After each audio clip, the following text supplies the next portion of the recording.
On May 27, 2017, British Airways suffered a catastrophic IT failure that grounded flights across the airline's global operations. Around 75,000 passengers were affected over the busy holiday weekend. Hundreds of flights were cancelled, and thousands more were delayed. The root cause was traced to a power supply issue at one of the airline's data centers near London's Heathrow Airport. An engineer disconnected a power supply unit to carry out maintenance work. That power supply was reconnected, but in an uncontrolled way, sending a damaging electrical power surge through the data center's systems. This surge caused severe physical damage to critical IT infrastructure, including servers and network equipment. British Airways systems experienced a complete shutdown as a result. Critically, the airline's disaster recovery plan, designed to shift operations to a backup data center in the event of a failure, did not function as intended. Investigations suggested the backup systems either weren't fully synchronized with the primary systems, or the failover process itself was disrupted by the same underlying issue. This meant British Airways had no working fallback, despite having invested in backup infrastructure specifically meant to prevent this kind of scenario.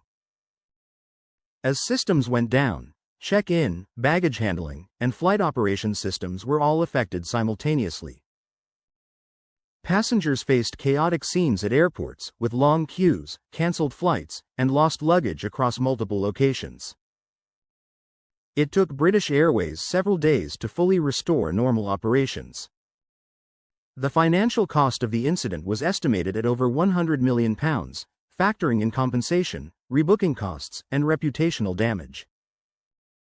The airline faced significant public criticism over both the outage itself and its handling of passenger communication during the crisis.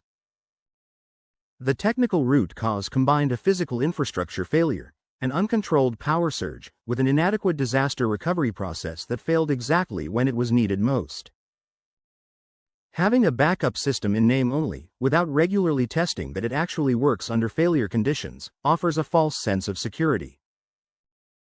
This incident highlighted a common gap in enterprise IT: disaster recovery plans that look solid on paper but have never been fully tested against a real, unplanned failure.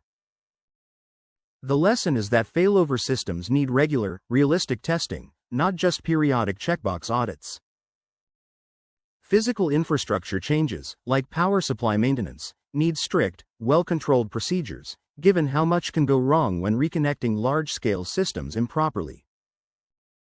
Organizations also need clear, fast crisis communication plans, since how a company communicates during an outage significantly shapes public and customer trust afterward. British Airways' 2017 outage remains a widely referenced case study in enterprise disaster recovery planning and the real difference between having backups and having backups that actually work.